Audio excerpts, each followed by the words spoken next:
are welcome to NM Creative Learning channel. In today's video, I am going to discuss all types of question answers of the chapter 3 questions. Let's start the video. Question number 1. Why did the king want to know answers to 3 questions? King तीनों questions के answer क्यों जानना चाहते थे?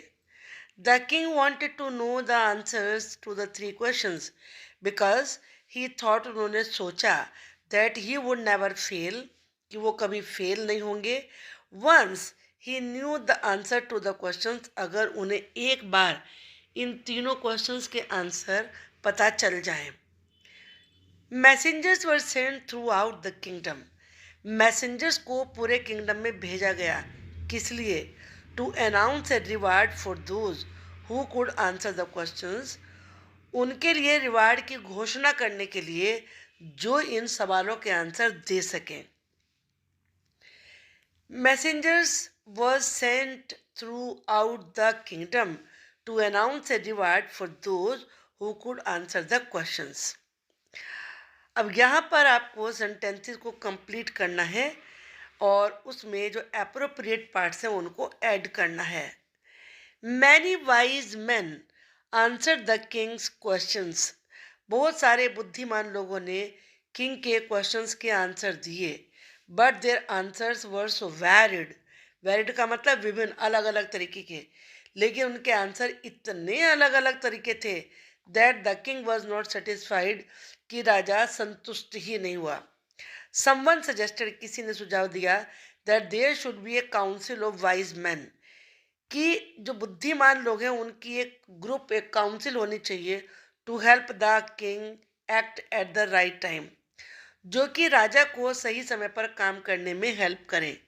Someone else suggested, किसी दूसरे ने suggestion दिया that the king should have a time table, कि राजा के पास टाइम टेबल होना चाहिए एंड फॉलो इट स्ट्रिक्टली, और उसे बड़े स्ट्रिक्टली फॉलो करना चाहिए. The king requested the hermit to answer 3 questions. राजा ने हर्मिट से रिक्वेस्ट करी कि वो तीनों क्वेश्चंस के जवाब दे. The king washed and dressed the bearded man's wound. King ने दाढ़ी वाले व्यक्ति के घाव को धोया और उसकी ड्रेसिंग करी. But the bleeding would not stop, लेकिन ब्लीडिंग फिर भी नहीं रुकी. Why was the king advise to go to the magicians. King को सलाह क्यों दी गई कि वो मैजिशियंस के पास जाएं. The king was told that in order to decide the right time for doing something. राजा को बताया गया कि कुछ करने के लिए सही समय निश्चय करने के लिए it was necessary to look into the future, भविष्य में को देखना बहुत जरूरी है. Since only magicians could do so, केवल मैजिशियन ही ऐसा कर सकते हैं. He was advise to go to the magicians, तो उन्हें सलाह दी गई कि वो मैजिशियंस के पास जाएं. In the answer to the second question के जवाब में whose advice did the people say would be important to the king. लोगों ने क्या कहा कि किसकी सलाह राजा के लिए सबसे ज़्यादा इम्पोर्टेंट होगी. Then question also got varied responses. Second question को भी विभिन्न प्रकार के जवाब दिए गए. As answer to this question, इस क्वेश्चन के जवाब में सम सेड, कुछ ने कहा the people most necessary to the king were his counsellors, कि राजा के लिए जो सबसे इम्पोर्टेंट लोग हैं वो उसके काउंसलर्स हैं. हैंस, अतः, यानी कि इसलिए their advice would be the most important, उनकी सलाह भी बहुत इम्पोर्टेंट होगी. अदर सेड, दूसरों ने कहा that the priest were the most important, कि पुजारी सबसे ज़्यादा इम्पोर्टेंट है. A few others chose the doctors, कुछ थोड़े से लोगों ने डॉक्टर्स को चुना. एंड येट अदर सेड, और दूसरों ने फिर भी ये कहा that is soldiers were the most important, कि उसके सोल्जर्स उसके लिए बहुत इम्पोर्टेंट है. What suggestions were made in answer to the third question? Third question के जवाब में क्या सजेशन दिए गए. In answer to the third question, some said, कुछ ने कहा that the most important thing was science, कि सबसे important चीज़ साइंस है. Others said fighting, दूसरों ने कहा फाइटिंग है. And yet others chose religious worship, फिर भी कुछ ने धार्मिक पूजा पाठ को चुना। Did the wise man win the reward? क्या वाइज मैन को रिवार्ड मिला? इफ नॉट, यदि नहीं, वाई नॉट, तो क्यों नहीं? No, the wise man did not win the reward. Wise man ने रिवार्ड नहीं जीता। As he got very different answers to his question, क्योंकि उसे अपने प्रश्नों के जवाब बहुत ही अलग अलग मिले। The king was not satisfied. King satisfied नहीं था, संतुष्ट नहीं था। एंड देयर फोर, इसीलिए he choose not to give the reward to anyone. उसने किसी को भी रिवार्ड नहीं दिया जाएगा, यही बात चुनी। How did the king and the hermit help the wounded man? King ने और हर्मिट ने घायल व्यक्ति की हेल्प कैसे करी? When the king and the hermit saw the large wound on the man's stomach, जब किंग ने और हर्मिट ने आदमी के पेट पर बड़ा सा घाव देखा, the king wash and covered it with his handkerchief, king ने उसे वॉश किया और अपने रुमाल से कवर कर दिया। Since the blood did not stop flowing, क्योंकि ब्लड बहना बंद नहीं हुआ, ही रीड्रेस द वुंड, उसने घाव को दोबारा से उसकी ड्रेसिंग करी। अनटिल स्टॉप ब्लीडिंग, जब तक कि वो ब्लीडिंग बंद ना हो जाए। When the man felt better, जब आदमी को अच्छा लगा, he gave fresh water to him, तो उसने उसे फ्रेश वाटर दिया। Then with the help of the hermit, फिर hermit की हेल्प से, he took the wounded man into the hut, वो wounded man को हट में ले गया, and laid him on the bed, और उसे बेड पर लिटा दिया। This is how they help the wounded man, इस प्रकार से उन्होंने wounded man की हेल्प करी। Who was the bearded man? Bearded दाढ़ी वाला व्यक्ति कौन था? The bearded man was an enemy of the king, राजा का एनिमी था। The king had put the man's brother to death, king ने उस आदमी के भाई को मृत्युदंड दिया था। And had also seize his property, और उसकी प्रॉपर्टी भी जब्त कर ली थी। सीज का मतलब जब्त कर लेना। दैट्स वाई, इसीलिए he wanted to take revenge on the king, वो राजा से बदला लेना चाहता था। Why did he ask for the king's forgiveness? Forgiveness होता है माफी, क्षमा। उसने राजा से माफी क्यों मांगी? He had come with the intention of killing the king, वो राजा को मारने के इरादे से आया था। इंटेंशन का मतलब idea. When he left his hiding place, जब उसने अपने छिपने की जगह छोड़ी, the king's body guard recognise him, तो राजा के बॉडीगार्ड ने उसे पहचान लिया। एंड दस वुंडेड हिम, उसे घायल कर दिया। ही मैनेज टू एस्केप, वो भागने में सफल हो गया। बट वुड हैव डाइड, लेकिन मर जाता। If the king had not taken care of him, अगर राजा उसकी देखभाल ना करता, एंड ड्रेस हिज वुंड्स, और उसके घाव की पट्टी ना करता।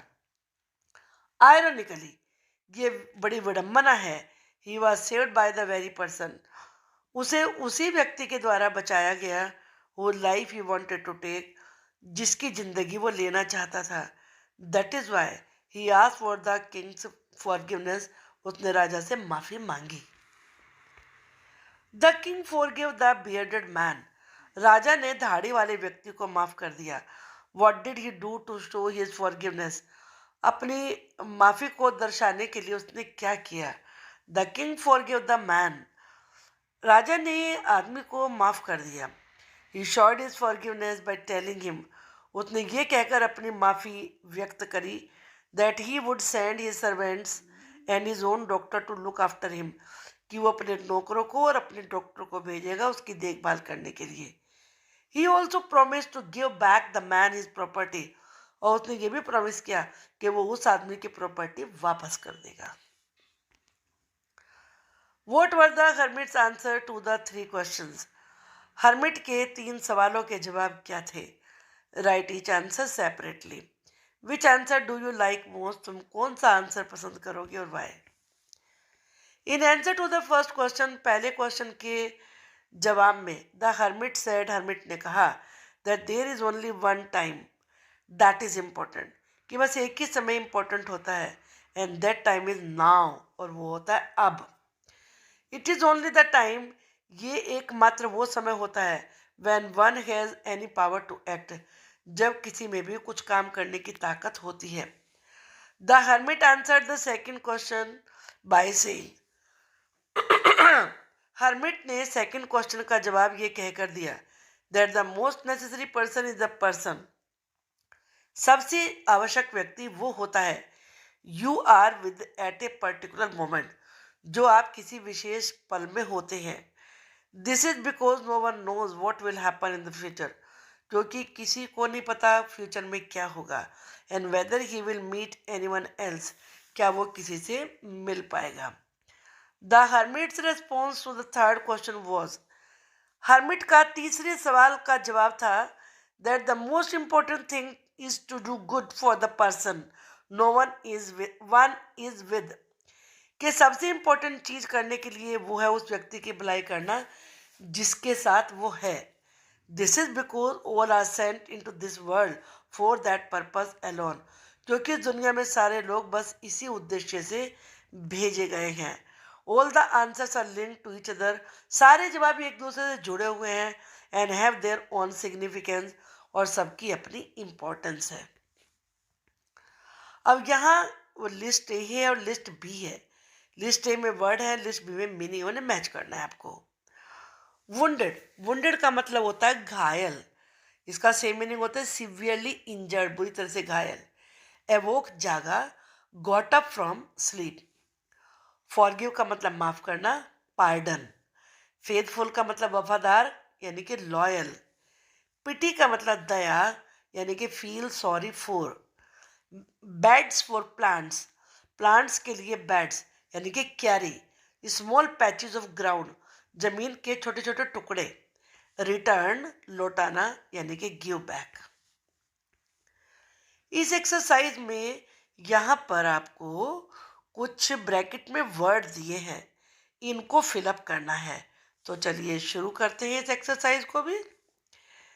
द जज सेड, जज ने कहा that only fresh evidence would make him change his judgement, कि जो बिल्कुल नया ताज़ा प्रमाण होता है उससे ही वो अपने फैसले को बदल सकता है। यानी कि यहाँ ये नाउन है, ये जज ये भी नाउन है भाई, ये है कि ये कॉमन नाउन है और ये एब्स्ट्रैक्ट नाउन है, यानी कि इसका मतलब है निर्णय। I didn't notice any serious difference of opinion among the debtors, मुझे डिबेटर्स यानी कि जो डिबेट कर रहे हैं उनमें उनकी राय में कोई फर्क नज़र नहीं आया। Although they deferred from one another over small points, जबकि वो छोटे छोटे पॉइंट पर एक दूसरे से काफ़ी अलग थे। ये एब्स्ट्रैक्ट नाउन है और ये वर्ब है। It is a fairly simple question to answer, जवाब देने के लिए ये बहुत आसान क्वेश्चन है। But will you accept my answer as final, लेकिन क्या आप मेरे आंसर को फाइनल आंसर के रूप में स्वीकार करोगे। तो यहाँ ये नाउन है और ये वर्ब है, ये वाली वर्ब है जिससे पहले टू लगा है। इट इजंट नेसेसरी, ये जरूरी नहीं है। That necessity should always be the mother of invention, ये जरूरी नहीं है कि आवश्यकता ही आविष्कार की जननी हो। ये एब्स्ट्रैक्ट नाउन है और नेसेसरी ये एडजेक्टिव है।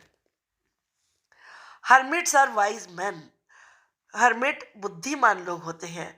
How they acquire their wisdom no one can tell, कोई नहीं बता सकता उनमें ये बुद्धि कहाँ से आती है।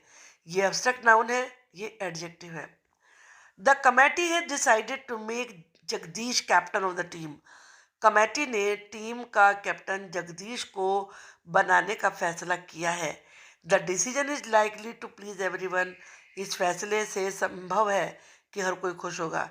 डिसीजन फैसला ये एब्स्ट्रैक्ट नाउन है और ये डिसाइड से बना ये वर्ब है। आस्किंग फॉर फॉरगिवनेस, माफ़ी मांगना is as noble as willingness to forgive, उतना ही नेक काम है जितना कि माफ़ करने की इच्छा रखना। ये वर्ब है, ये एब्स्ट्रैक्ट नाउन है।